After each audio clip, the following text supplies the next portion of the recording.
This is a segment that we had done for the better part of the last month. Did the SEC, did the Big Ten, did the ACC, but there was one more power conference that we did not talk about yet when it came to our projection rankings across the college football landscape, and that was the Big 12. We didn't do that on purpose, just sort of the way it worked out with coaching interviews and how we were shaping up our shows from week to week. But projection rankings, if you're just now joining the show, is not a power rating. It's not a prediction. It is projecting from where we sit right now, the top 5 teams and their respective conferences over the course of the next 3 years. So there's several factors that we take into account to put this top 5 together. But for us, we use the following formula, if you will, the following criteria to set this together. The first is your talent acquisition level. That can be recruiting, that can be transfer portal. The transfer portal will be more interesting, I think, for the Big 12 than the high school recruiting level will be long-term, just because I think a lot of these schools are going to kind of recruit the same level of guys, if that makes sense. Kind of that 3-star to high 4-star range. Care factor is going to be paramount for the future of college football. I'm talking NIL. I'm talking alignment with administration. I'm talking your fan base being bought in. That's massive.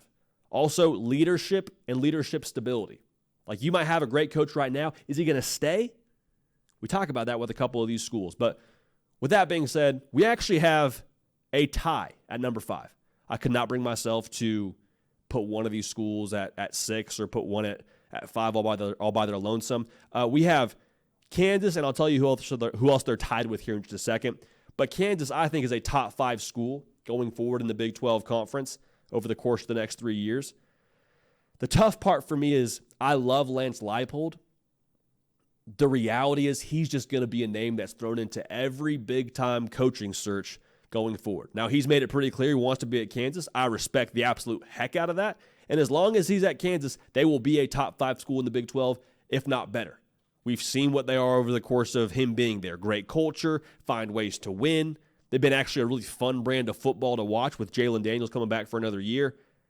I think this is just the tip of the iceberg for them.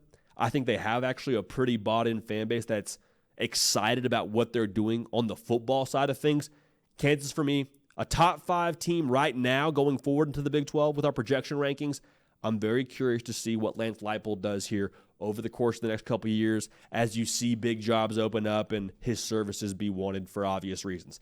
Now, tied with them at number 5, I got Texas Tech. And I'm a little bit biased here, transparently, because I have had close contact with their head coach when he was at Baylor. I would go to war with Joey McGuire, man. And that's not just me saying that. I was around him for all of 15 minutes as a graduate transfer walk-on, but every single individual in that locker room at Baylor that I spoke with when I was on that team felt the exact same way.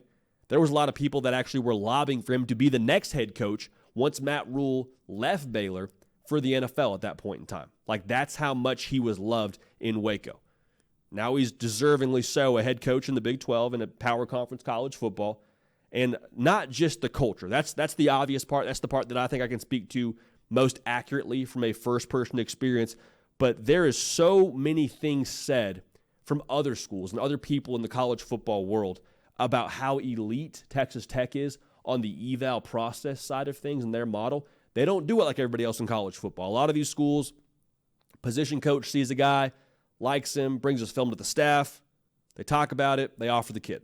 That's very loosely the way that it goes. Texas Tech, they go from a professional model, meaning they have a whole personnel department that evals their kids, and then they go out and offer them. Okay, so what I'm trying to say here is that's how it works at the NFL level. There's a scouting department, they find their guys, they draft the guys, then the position coaches get a hold of them.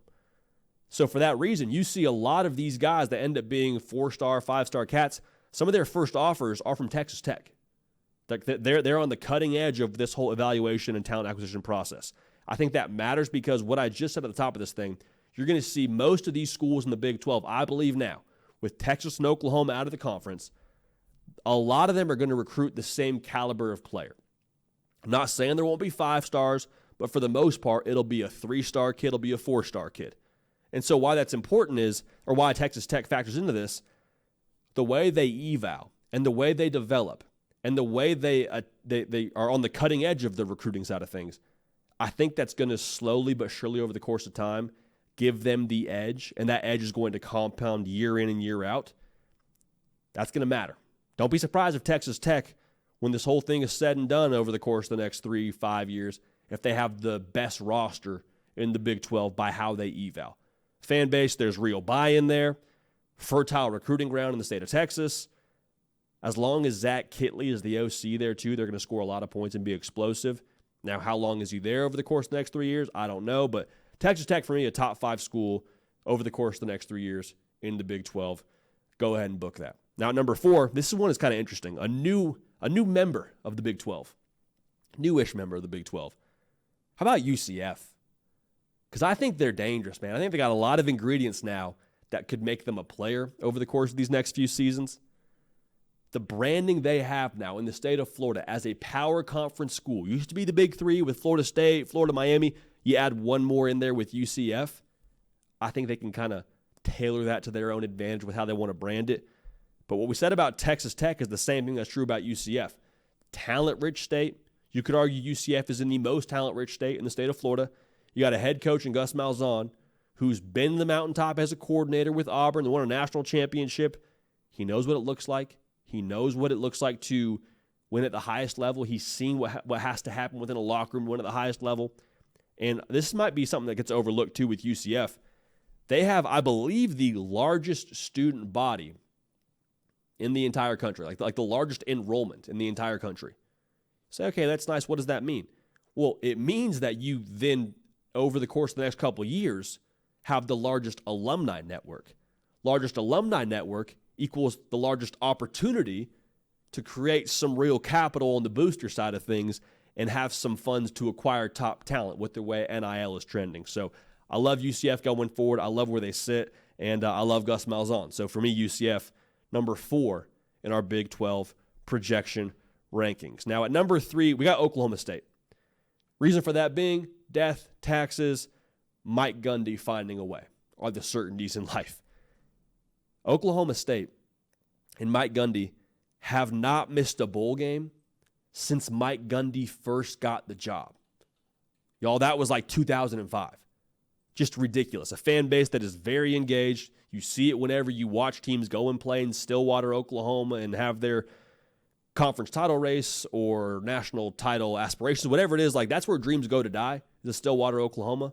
And that fan base and their home field advantage, I don't think is just something that happens on game day. I think it's year-round for them and the buy-in they have within that entire network over there. Mike Gundy has stood the test of time in college football. He's adapted. He's found a way to continue to equip his team to win ball games. Over the last 9 years, they've had 5 double-digit win seasons.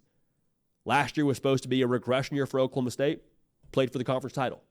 Didn't win it, but found a way to get there. So if I'm betting on something over the course of the next couple of years in the Big 12, it's that Mike Gundy continues to win, continues to evolve, and Oklahoma State stays a power in the Big 12 conference. Number 2, I got Kansas State. And for me, it's kind of that, you can have that same logic around Kansas as you do with Kansas State with Chris Klieman. Like, his name is going to be in big-time jobs when it comes to the carousel. So I think he's staying there. I mean, we'll obviously keep talking about it as we move forward here. No man knows the future. I think Chris Klieman is pretty set in Kansas State for the future. Kansas State has a fan base that is similar to these other fan bases I mentioned, dialed in, tremendous engagement. I think they'll continue to be a player when it comes to the conference itself on the talent acquisition side of things. They have won 8 games under Chris Klieman every single year outside of the COVID year. That matters. That's consistency. That is culture. They are a developmental program. They have consistently done more with less under Chris Klieman, going back to his days in North Dakota State. Doesn't matter who they have from a Stars perspective. Going to put a game plan together. Going to go out and find a way to get it done. That has been Kansas State football over the course of his entire time there. So I don't think Kansas State's going to change too much going forward. There's a couple teams we talk about as cockroach teams. And we say that in a very endearing way. Some of y'all that have tuned into the show for a while now, you've heard me say this. Teams that it doesn't matter who's coming back from the year before, doesn't matter who's playing quarterback, doesn't matter who's on the staff. With Chris Klieman running the show, you know what you're going to get. They're going to be tough to kill. They're going to be gritty. They're going to be physical. They're going to be a team that gives you heck for 4 quarters. Doesn't matter what your record is or what their record is. They're going to give you all you can handle and then some. That's Kansas State, and that's Chris Klieman coach of football. For that reason, I have them number 2 in our Big 12 projection rankings looking to the future. Now, our number 1 team, when it comes to the Big 12 and our projection rankings, we go with the largest data set, that is Kyle Whittingham and Utah Utes football. Same thing I just said about Kansas State is true about Utah.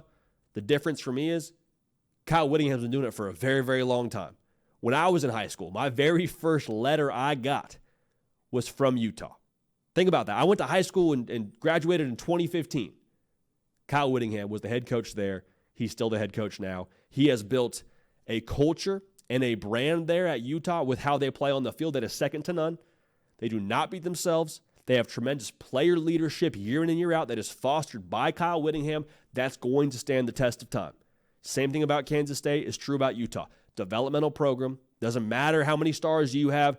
They're going to do just fine with their 3-star guys. And the way this conference is trending, I think that's going to make a very, very big impact on them going forward and the way they're going to trend here in this new Big 12 conference. So to recap it for you, tied at 5, Kansas and Texas Tech. Kansas with Lance Leipold. I think they're going to be a top 5 team with him in this conference for the foreseeable future. Texas Tech, eval process, rock solid culture, and Joey McGuire. Would not be surprised in the slightest if Texas Tech won the conference in the next 3 years. UCF, hotbed around them in the state of Florida. A head coach knows what's going on there when it comes to knowing how to win. And Gus Malzahn and his time in college football, massive, massive student body, massive alumni network could make for massive opportunity in the NIL landscape, which is, of course, where college football is heading. At number 3, you got Oklahoma State. Death taxes, Mike Gundy, finding a way, baby. No way around it. Kansas State, cockroach team with Chris Klieman. We mean that in the most, admirable, what's the right word? We mean that in a positive way when it comes to Chris Klieman and Kansas State. And then Utah, the data set speaks for itself with Kyle Whittingham and how successful he's been out there for the Utes. So a lot of people are going to see this and say, hey, no Colorado? JD, Deion Sanders and the way that he's built for modern college football, no Colorado? I hear what you're saying, and I understand where you're coming from, but I would push back on that a good bit, and we'll talk more about Colorado here in the future. But, when it comes to Deion Sanders and Colorado, we're talking about the next 3 years. I'm not even sure Deion Sanders is going to be there in the next 3 years. And that's not me telling you that Colorado is going to fire him or anything like that or he won't succeed. Deion Sanders, over the course of his career, very obviously has been linked to where his sons have been playing football at the high school level. I believe he was their head coach, for Shedeur at least. Goes to Jackson State. Shedeur Sanders then goes and commits to Jackson State. I believe he flipped from FAU. Shedeur Sanders and Deion Sanders go to Colorado together. What happens when Shedeur Sanders goes to the league? What happens when Travis Hunter goes to the league?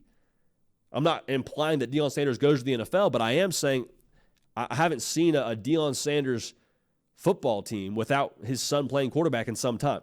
That's not me throwing shade at Deion. That's me telling you I don't know where Colorado and Deion Sanders, if they're going to be together in 3 years. Okay, the other part of this, I've been pretty transparent about this. I love Deion Sanders and the way that he leads men, but at the same time, I have some very real question marks about the way that he operates on the recruiting trail. And it's not me just saying that. I understand you landed Jordan Seaton, and that's phenomenal. I think he'll be an impact freshman for you. But the fact that he's not making home visits is a very, very serious red flag to me. And the results show it. I believe they signed less than double-digit guys in the 2024 cycle. Now, I get it. You want to lead on the portal, and I understand they've been successful in doing that over the course of the last year. They overhauled the roster and had some success there. I just think the data size is too small for the time being. And going forward, I have question marks about his future with Colorado once Shedeur Sanders and Travis Hunter and Shiloh Sanders all leave. It's not me throwing shade, just question marks I have. I'd love for him to stay at Colorado. I'd love that for college football. There's no way around it. He has been tremendous for college football. The way he has elevated that program, the way that he has brought juice to the sport as a whole. I love it. But for right now, I'm going to wait and see a little bit before I put them in the top 5. Hey y'all, thanks so much for watching. Subscribe to the channel here to make sure you don't miss an episode of The Hard Count. Also be sure to check out other videos on the On3 YouTube channel.